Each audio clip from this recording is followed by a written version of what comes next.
மத்திய மாநில அரசுகள் வெளியிடும் மக்கள் நலத் திட்டங்கள் மற்றும் முக்கிய தகவல்களை உடனுக்குடன் தெரிந்து கொள்ள நம்ம உண்மை தகவல் சேனலை சப்ஸ்கிரைப் பண்ணிக்கோங்க. இன்று ஜூலை 2ஆம் தேதி தமிழக அரசு வெளியிட்டிருக்கக்கூடிய 8 முக்கிய அறிவிப்புகளை பற்றி தான் இந்த வீடியோவில் தெளிவாக பார்க்க போகிறோம். அதுக்கு முன்னாடி இந்த வீடியோவுக்கு மறக்காம ஒரு லைக் கொடுத்துக்கோங்க. கடைசி வரை பாருங்க, எல்லாமே உங்களுக்கு புரியும். சரி, வாங்க வீடியோக்குள்ளார போகலாம். முதல் அறிவிப்பு: தமிழ்நாட்டில் மகாத்மா காந்தி 100 நாள் வேலை திட்டத்திற்கு மாற்றாக விபிஜி ராம்ஜி திட்டம் ஜூலை 1ஆம் தேதி முதல் அமலுக்கு வந்துள்ளது. இந்த திட்டப்படி 100 நாள் வேலை திட்டம் 125 நாட்களாக உயர்த்தப்பட்டுள்ளது. 15 நாட்களில் தொழிலாளர்களின் வங்கி கணக்கில் சம்பளம் வரவு வைக்கப்படும். இந்த திட்டத்திற்கான நிதியில் 60% மத்திய அரசும் 40% மாநில அரசும் வழங்கும். இந்த திட்டத்தை செயல்படுத்த விதிகளை உருவாக்கி தமிழ்நாடு அரசிதழில் வெளியிடப்பட்டுள்ளது. அடுத்து இரண்டாவது அறிவிப்பு: தமிழக அமைச்சரவையை மாற்றம் செய்ய முதல்வர் விஜய் முடிவெடுத்துள்ளதாக தகவல்கள் வெளியாகியுள்ளது. அதன்படி சர்ச்சைகளில் சிக்கிய ஒரு பெண் உட்பட 2 அமைச்சர்களை நீக்கிவிட்டு அவர்களுக்கு பதில் புதியவர்களுக்கு வாய்ப்பு வழங்கவும் விசிக மற்றும் இந்தியன் யூனியன் முஸ்லீம் லீக் கட்சிகளை சேர்ந்த அமைச்சர்களுக்கு கூடுதல் இலாக்கா வழங்கப்பட உள்ளதாகவும் தகவல்கள் வெளியாகியுள்ளன. தமிழகத்தை எடுத்துக்கொண்டால் முதல்வர் பிளஸ் 34 பேர் அமைச்சர்களாக இருக்க முடியும்.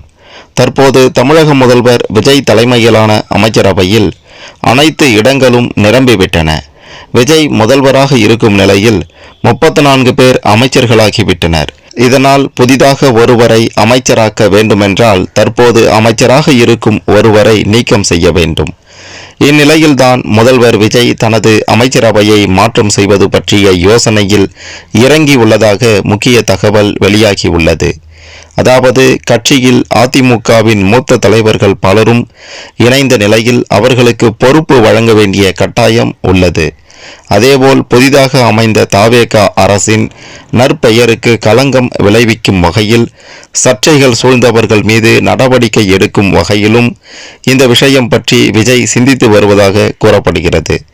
அதன்படி முதற்கட்டமாக தற்போது சர்ச்சையில் சிக்கியுள்ள 2 அமைச்சர்களை நீக்குவது பற்றி ஆலோசிக்கப்பட்டு வருகிறது.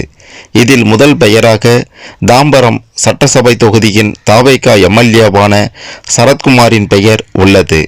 இவர் சென்னை சேப்பாக்கம் கிரிக்கெட் மைதானத்தில் ஐபிஎல் போட்டி பார்த்தபோது போதைப்பொருள் பயன்படுத்தியதாக வீடியோ வெளியாகி சர்ச்சையை கிளப்பியுள்ளது. சரத்குமாரை அமைச்சரவையில் இருந்து நீக்க வேண்டும் என்று எதிர்க்கட்சியினர் போராட்டங்களை மேற்கொண்டு வருகின்றனர்.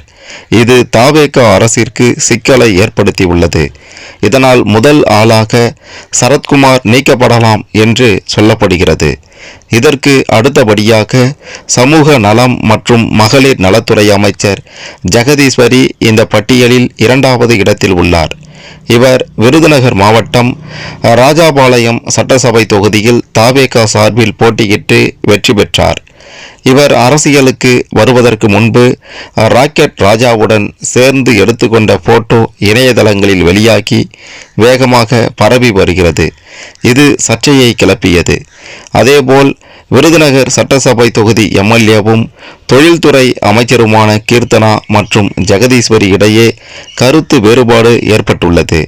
மேடை பேனரில் கீர்த்தனாவின் பெயர் முதலில் இடம்பெற்றிருப்பதற்கு ஜெகதீஸ்வரி எதிர்ப்பு தெரிவித்தார். இது தொடர்பான வீடியோ வெளியானது. இதில் தாவேக தலைமை அதிருப்தியாகி உள்ளது. அமைச்சர்கள் சரத்குமார் மற்றும் ஜெகதீஸ்வரி ஆகியோர் சம்பந்தப்பட்ட இந்த 2 விவகாரங்களையும் அவர்கள் கையாண்ட விதத்தால் கட்சி மேலிடம் அதிருப்தியாகி உள்ளது. இதனால் இருவரிடமும் இருந்து அமைச்சர் பதவி பறிக்கப்பட வாய்ப்புள்ளதாக கூறப்படுகிறது. அடுத்து 3வது அறிவிப்பு: புதிதாக அமைக்கப்பட்டு மின் உற்பத்திக்கு தயாராக உள்ள சூரிய சக்தி காற்றாலை மின் நிலையங்களை துணை மின் நிலையங்களுடன் இணைக்காமல் மின் வாரியம் தாமதம் செய்கிறது. இதனால் பாதிக்கப்பட்டுள்ள முதலீட்டாளர்கள் முறையீடு செய்ததை அடுத்து அதன் விவரங்களை சமர்ப்பிக்க மின் வாரியத்திற்கு அரசு உத்தரவிட்டுள்ளது. அடுத்து 4வது அறிவிப்பு: 42 சட்டவிரோத ரிசார்ட்டுகளுக்கு சீல் வைக்க நடவடிக்கை எடுத்து வருவதாக ஐகோர்ட்டில் ஆட்சியர் தகவல் தெரிவித்துள்ளார். சத்தியமங்கலம் புலிகள் சரணாலய பகுதியில் மேலும் 42 ரிசார்ட்டுகளுக்கு சீல் வைக்க நடவடிக்கை மேற்கொண்டுள்ளனர்.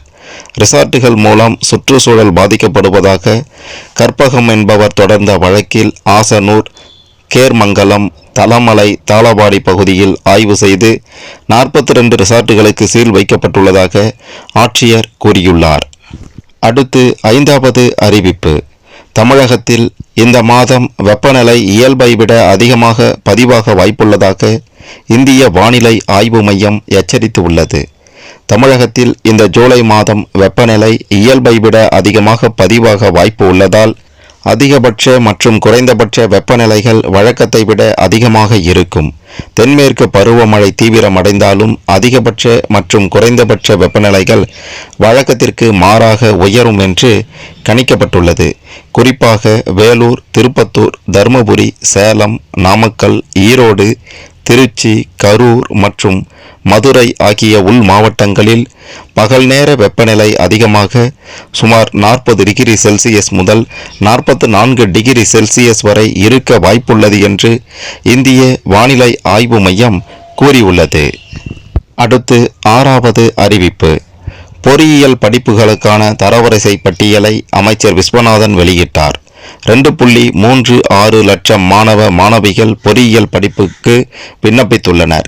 7.5% இட ஒதுக்கீட்டின் கீழ் 50,000 பேர் பொறியியல் படிப்பில் சேர விண்ணப்பித்தனர்.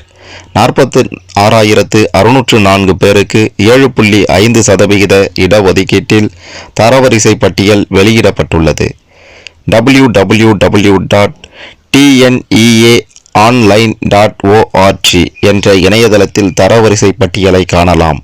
பொறியியல் படிப்புக்கான பொது கலந்தாய்வு ஜூலை 20 முதல் ஆகஸ்ட் 30 வரை நடைபெறும். ஜூலை 13 முதல் 17 வரை மாற்றுத்திறனாளிகள் அரசு பள்ளி சிறப்பு ஒதுக்கீடு மாணவர்களுக்கு நடைபெறும். அடுத்து 7வது அறிவிப்பு. தமிழகத்தில் கோவை, நீலகிரி, தேனி ஆகிய 3 மாவட்டங்களில் ஓரிரு இடங்களில் ஜூலை 3 இடியுடன் கூடிய கனமழை பெய்யக்கூடும் என்று சென்னை வானிலை ஆய்வு மையம் தெரிவித்துள்ளது. இதுகுறித்து சென்னை வானிலை ஆய்வு விஞ்ஞானியும் உயர் அதிகாரியுமான VR துரை வெளியிட்ட செய்திக்குறிப்பு. கடந்த 24 மணி நேரத்தில் தமிழகத்தில் ஓரிரு இடங்களில் மழை பெய்துள்ளது. நீலகிரி மாவட்டம் தாலுகா அலுவலகம் சின்னக்கல்லாரில் தலா 4 சென்டிமீட்டர் மழை பதிவாகியுள்ளது.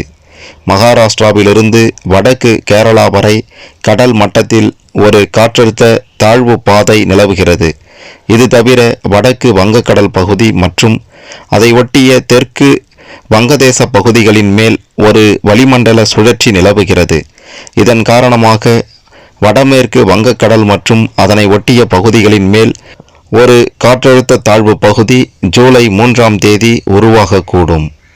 ஜூலை 3 முதல் 6 வரை தமிழகத்தில் ஓரிரு இடங்களிலும் புதுச்சேரி மற்றும் காரைக்கால் பகுதிகளிலும் இடியுடன் கூடிய லேசானது முதல் மிதமான மழை பெய்யக்கூடும். ஜூலை 3 கோயம்புத்தூர் மாவட்டத்தின் மலைப்பகுதிகள், நீலகிரி, தேனி ஆகிய மாவட்டங்களில் ஓரிரு இடங்களில் இடியுடன் கூடிய கனமழை பெய்யக்கூடும். ஜூலை 4 கோயம்புத்தூர் மாவட்டத்தின் மலைப்பகுதிகள், நீலகிரி, கன்னியாகுமரி ஆகிய மாவட்டங்களில் ஓரிரு இடங்களில் கனமழை பெய்யக்கூடும். ஜூலை 5 மேற்கு தொடர்ச்சி மலை மாவட்டங்கள் மற்றும் வடக்கு உள் தமிழகத்தில் ஓரிரு இடங்களில் மிதமான மழை பெய்யக்கூடும்.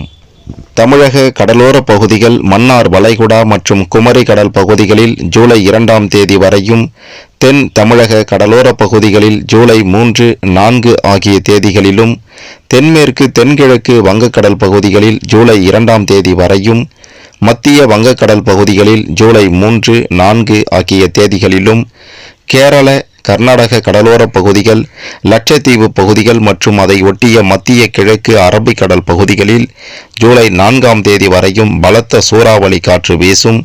எனவே இப்பகுதிகளுக்கு மீனவர்கள் மேற்படி தேதிகளில் செல்ல வேண்டாம் என அறிவுறுத்தப்பட்டுள்ளது. அடுத்து கடைசியாக 8வது அறிவிப்பு. வணிக பயன்பாட்டுக்கான LPG சிலிண்டர்களின் விலையை எண்ணெய் நிறுவனங்கள் குறைத்துள்ளன. இன்று வெளியிட்டுள்ள அறிவிப்பின்படி சென்னையில் வணிக சிலிண்டரின் விலை ரூபாய் 172.50 குறைக்கப்பட்டுள்ளது. இந்த விலை மாற்றம் ஜூலை 1 முதல் நாடு முழுவதும் அமலுக்கு வந்துள்ளது. இந்த விலை குறைப்புக்கு பிறகு சென்னையில் 19 கிலோ எடை கொண்ட வணிக சிலிண்டரின் விலை ரூபாய் 3106 குறைந்துள்ளது. எனினும் வீட்டு உபயோகத்திற்கான 14.2 கிலோ எல்பிஜி சிலிண்டர் நுகர்வோருக்கு இந்த முறை எந்தவித விலை குறைப்பும் அறிவிக்கப்படவில்லை. வீட்டு உபயோக சிலிண்டரின் விலை எந்த மாற்றமும் இன்றி ரூபாய் 957.50 என்ற அளவிலேயே நீடிக்கிறது. தமிழக அரசு வெளியிட்டு இருக்கக்கூடிய இந்த 8 முக்கிய அறிவிப்புகளை பற்றி நீங்க என்ன நினைக்கிறீங்க? உங்களுடைய கருத்துக்களை மறக்காம கமெண்ட்ல சொல்லுங்க.